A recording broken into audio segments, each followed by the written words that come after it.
하나님의 말씀은 에스겔 22장 말씀입니다. 에스겔 22장 1절에서 31절의 말씀을 한 절씩 교독하겠습니다. 또 여호와의 말씀이 내게 임하여 이르시되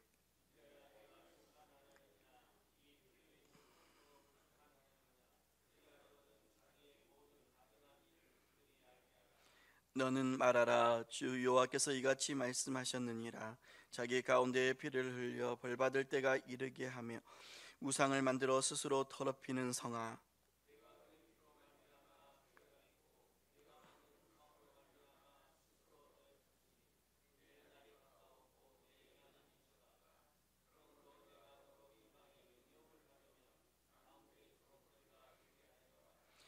너 이름이 더럽고 어지러움이 많은 자여, 가까운 자나 먼 자나 다 너를 조롱하리라.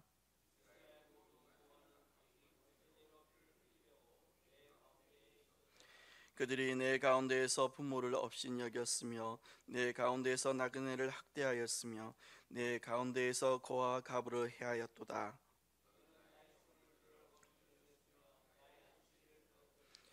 내 가운데에 피를 흘리려고 이간을 붙이는 자도 있었으며 내 가운데에 산 위에서 재물을 먹는 자도 있었으며 내 가운데에 음행하는 자도 있었으며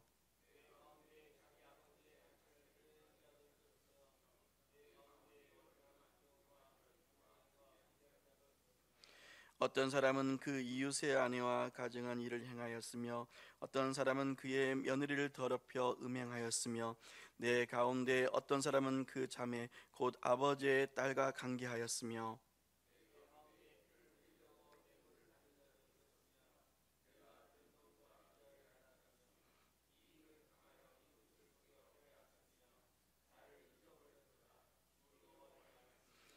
내가 불의를 행하여 이익을 얻은 일과 내 가운데에 피 흘린 일로 말미암아 내가 손뼉을 쳤나니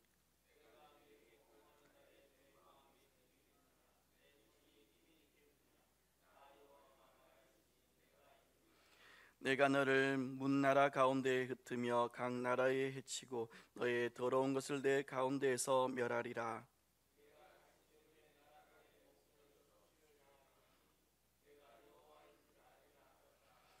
여호와의 말씀이 내게 임하여 이르시되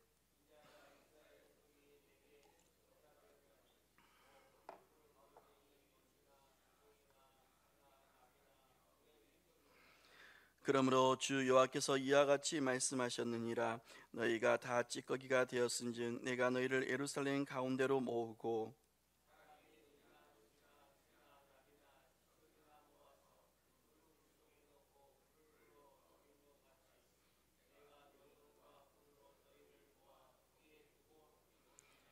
내가 너희를 모으고 내 분노의 불을 너희에게 불면 너희가 그 가운데서 녹되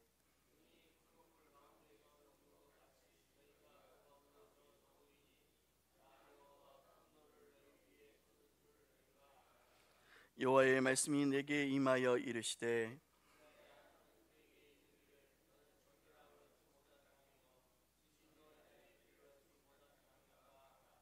그 가운데에서 선지자들의 반역함이 우는 사자가 음식물을 움킨 같았도다. 그들이 사람의 영혼을 삼켰으며 재산과 보물을 탈취하며 가부를 그 가운데에 많게 하였으며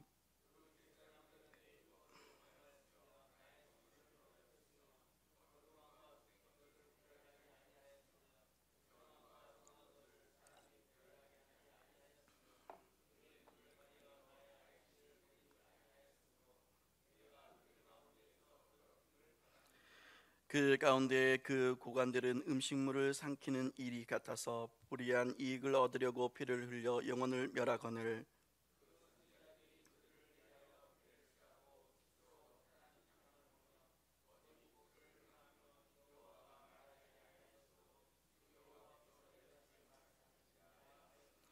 이 땅 백성은 포악하고 강탈을 일삼고 가난하고 궁핍한 자를 압제하고 나그네를 부당하게 학대하였으므로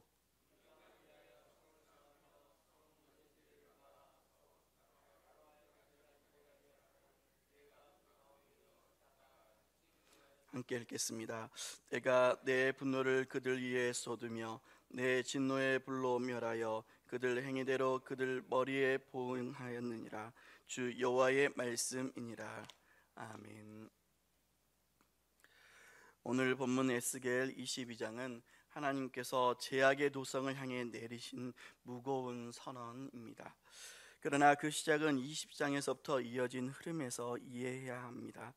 에스겔 20장에서 바벨론 포로지의 이스라엘 장로들이 에스겔 선지자를 찾아와 하나님의 뜻을 물은 바 있습니다.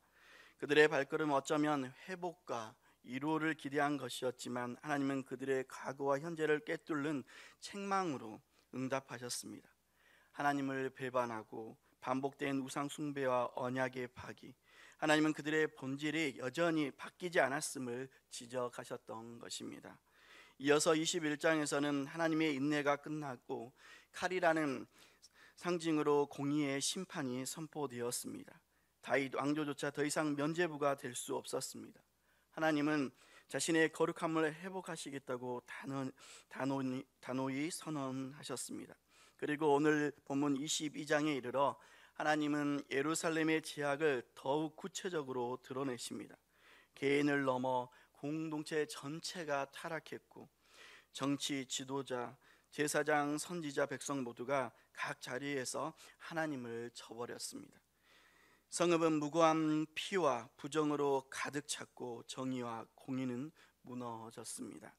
하나님은 이 제약의 민낯을 여과 없이 드러내시며 예루살렘을 풀무불의 불 속에 던져 정결하게 하시겠다고 선언합니다. 이 선언은 단순한 경고가 아닙니다. 그 죄를 반드시 심판하고 정결하게 하시겠다는 하나님의 단호한 의지가 담겨 있습니다. 그러나 하나님은 거기서 멈추지 않으십니다. 심판 가운데서도 회복을 향한 하나님의 마음은 여전히 살아 계십니다. 하나님은 죄로 무너진 성 안에서 틈을 막고 다시 세울 사람을 찾고 계십니다. 회개의 문은 여전히 열려 있으며 하나님의 시선은 회복과 새로움에 머물러 있다는 것 또한 발견하게 됩니다. 에스겔 22장은 처럼 진노와 심판의 장이지만 그 속에는 하나님의 사랑과 자비의 부르심이 담겨 있습니다. 오늘 말씀을 통해 하나님께서 개인과 공동체를 향해 어떤 마음으로 말씀하신지를 깊이 듣고 묵상하는 시간을 가지려 합니다. 이제 본문을 따라가며 하나님의 심판과 회복의 뜻을 함께 살펴보겠습니다. 오늘 본문은 내용에 따라 크게 세 부분으로 나누어집니다. 하나님께서 예루살렘의 제약을 하나씩 조목조목 열거하시면서 이 도시가 왜 하나님의 심판을 피할 수 없는지를 낱낱이 밝히십니다. 그 시작인 1절부터 16절까지는 한 도시의 제약이 어떻게 공동체 전체를 무너뜨리는지를 보여주는 엄중한 고발과 또 심판 선언이 담겨 있습니다. 2절에 인자야 네가 심판하려느냐, 이 피 흘린 성읍을 심판하려느냐, 그리하려거든 자기의 모든 가증한 일을 그들이 알게 하라 했습니다. 여기 피 흘린 성읍이라는 표현은 단순한 은유가 아닙니다. 예루살렘은 이제 공의와 정의가 사라진 곳으로 억울한 피가 거리마다 흐르는 도시로 전락했고 하나님의 이름이 거하는 거룩한 성읍이라 불릴 자격조차 잃고 말았습니다. 예루살렘의 타락은 단지 한두 개인의 문제가 아니었습니다. 하나님은 이 도시에 있는 정치 지도자들, 이들 말고 또 제사장, 선지자들, 백성 모두가 각자의 자리를 떠나 제약을 일삼았다고 지적하십니다. 특히 6절에서는 이스라엘 모든 고관들이 각기 자신의 권세를 이용해 피를 흘리려고 했다고 기록되어 있습니다. 고관들은 정의를 세우는 자들이 아니라 권력을 이용해 약자를 짓밟고 자신들의 이익을 추구하는 자들로 전락했던 것입니다. 이어 7절부터 10절에는 이 제약의 구체적인 양상이 아주 자세히 드러납니다. 부모를 업신여기고 나그네를 학대하며 고아와 가부를 해치고 하나님의 성물을 업신여기며 안식일조차 더럽혔다고 했습니다. 이간질로 사람을 죽이게 했고 신당에서 우상의 제물을 먹으며 도덕적인 붕괴와 음행에 빠진 자들이 도시 곳곳에 가득 찼다고 했습니다. 특히 10절에서는 매우 수치스러운 성적 제약까지 열거되며 하나님의 거룩하신 법이 얼마나 처참하게 무시되었는지를 보여줍니다. 이 제약의 고발은 11절부터 또 12절에도 이어집니다. 이웃의 아내를 범하고 며느리를 더럽히며 가족 간에도 도를 넘는 음행이 일어났습니다. 피를 흘리기에 뇌물을 받고 이자와 별일을 탐하며 이익을 위해 이웃을 속이고 약탈하는 일들이 일상이 되었던 것입니다. 그러나 무엇보다도 하나님께서 탄식하는 바가 있었습니다. 12절 후반부에 언급된 것처럼 이 모든 죄의 뿌리는 다름 아닌 나를, 하나님을 잊어버렸도다라는 선언입니다. 예루살렘이 하나님을 잊어버렸기에 이토록 철저한 부패와 타락이 극심했던 것입니다. 13절과 14절에서는 하나님의 직접적인 반응이 기록되어 있습니다.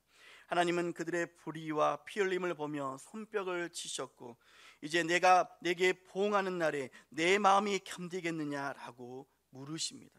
이 질문은 하나님의 심판 앞에 인간의 교만과 자만이 얼마나 무력한지를 드러내는 선언입니다. 15절과 16절에서는 이러한 죄악에 대한 심판의 결과가 언급되어 있습니다. 하나님께서 그들을 여러 나라 가운데 흩으시고 그 더러운 죄를 그들 가운데 제거하시며 결국 그들은 이방의 목전에서 수치를 당하게 될 것입니다. 이 모든 일들을 통해 하나님은 그들이 내가 여호와인 줄 알게 하리라 라고 이렇게 선언하십니다. 이처럼 1절에서 16절은 이스라엘 공동체의 총체적인 타락이 어떻게 하나님의 진노를 일으키며 그 진노가 어떻게 정당하고 피할 수 없는 심판으로 이어지는지를 우리에게 명백하게 보여주고 있습니다. 이어서 17절부터 22절은 하나님께서 이스라엘 백성의 타락을 한층 더 분명하고 상징적으로 드러내시는 장면입니다. 18절을 보면 하나님은 에스겔에게 이스라엘 족속이 내게 찌꺼기가 되었다고 이처럼 말씀하십니다. 이 찌꺼기라는 표현은 금속을 재련할 때 생기는 불순물을 가리키는데 하나님께서 보시기에 이스라엘은 더 이상 정결한 은과 금이 아니라 불에 태워져 제거되어야 할 찌꺼기와 같다는 의미입니다. 그들이 자신을 정결케 하지 않고 오히려 죄악 가운데 머물렀기에 하나님은 그들을 마치 은을 정제하듯이 풀무불에 넣고 정결하게 하시겠다고 선언하신 것입니다. 19절부터 22절에 이르기까지 반복해서 강조되는 장면이 상징적으로 묘사되어 있습니다. 바로 재련의 이미지입니다. 20절을 보면 사람이 은이나 노시나 새나 나비나 주석이나 모아서 풀무불 속에 넣고 불을 불어 녹이는 것 같이 내가 노여움과 분으로 너희를 모아 거기에 두고 녹이리라 하셨습니다. 21절과 22절에도 녹인다는 표현이 반복적으로 기록되어 있습니다. 이런 표현은 고통의 심판이 아니라 그 심판이 하나님의 분노로 인해 정화와 성결의 목적을 지닌 것임을 보여주는 것입니다. 하나님께서 풀불 속에 넣고 불을 불어 그들을 녹이신다는 말씀은 심판을 넘어 그 죄악의 불순물이 완전히 드러나고 제거되도록 하시겠다는 뜻입니다. 다시 말해 이 재련의 과정은 하나님의 공의가 실현되는 동시에 그들이 다시 하나님의 백성으로 회복되기를 원하시는 간절한 하나님의 열망이 담긴 것이기도 합니다. 그러나 이 불은 단지 상징적인 의미가 아니라 20절을 보면 실제로 하나님의 노여움과 분노로 묘사되어 있습니다. 하나님께서 죄를 얼마나 심각하게 여기시는지를 보여줍니다. 그러나 동시에 그분의 거룩하심 앞에 죄가 결코 가볍게 넘어갈 수 없음을 경고하신 것이기도 합니다. 또한 이 모든 과정의 끝에는 한 가지 분명한 목적이 있습니다. 22절에 보면 너희가 그 가운데에서 녹으리니 나 여호와가 분노를 너희 위에 쏟은 줄을 너희가 알리라 하십니다.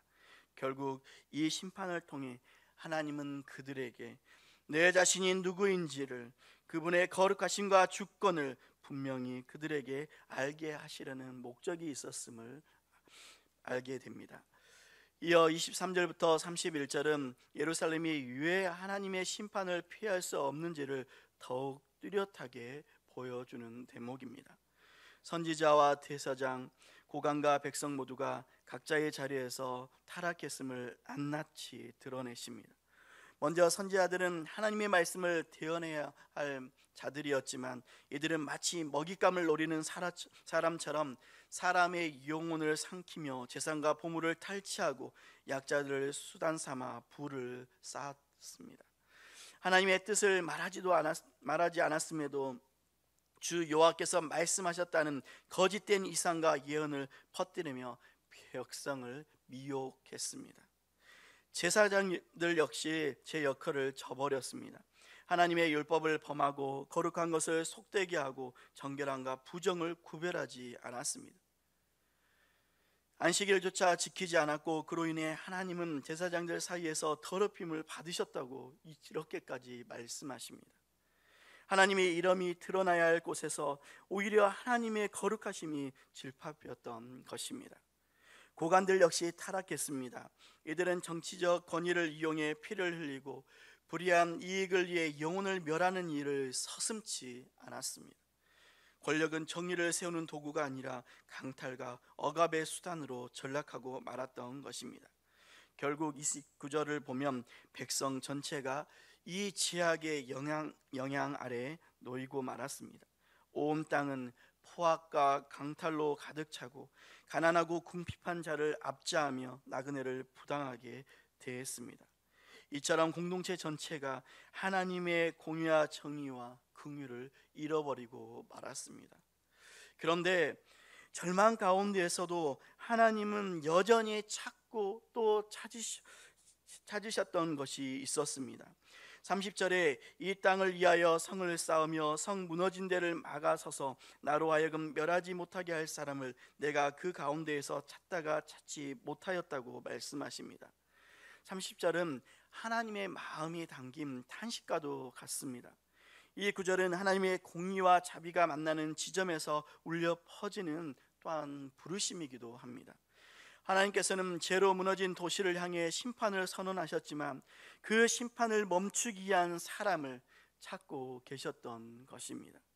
여기에서 성 무너진 데를 막아서다라는 표현은 고대 전쟁에서 적의 침입을 막기 위해 무너진 성벽의 틈에 서서 몸을 던지는 행위를 가리킵니다.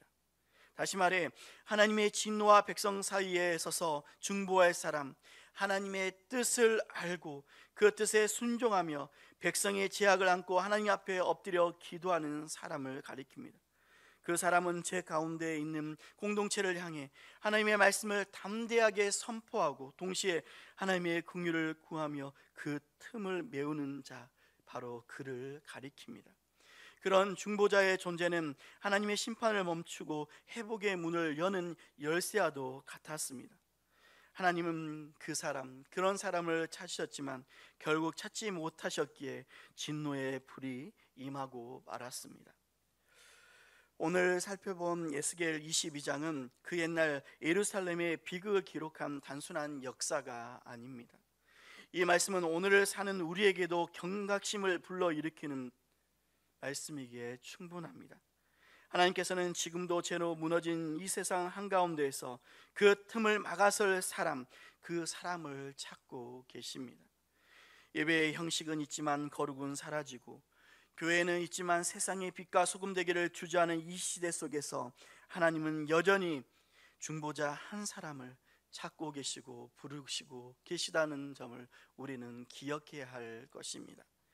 우리 각자가 바로 그 부르심의 대상입니다.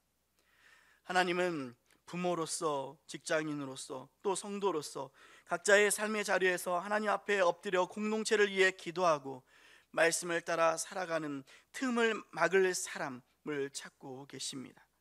오늘 우리는 진정한 회개의 자리로 먼저 나아가야 할 것입니다. 그분 앞에 겸손히 엎드려 우리 안에 있는 무감각한 죄를 고백하고 무너진 영적 성벽을 다시 세우는 결단이 무엇보다도 필요합니다. 하나님은 공의의 불로 정결케 하시는 분이십니다. 그러나 동시에 회복의 기회를 결코 포기하지 아니하시는 자비의 하나님이십니다. 오늘 그 부르심 앞에 신실하게 응답하며 우리로부터 거룩한 회복이 시작되기를 주님의 이름으로 간절히 소망합니다.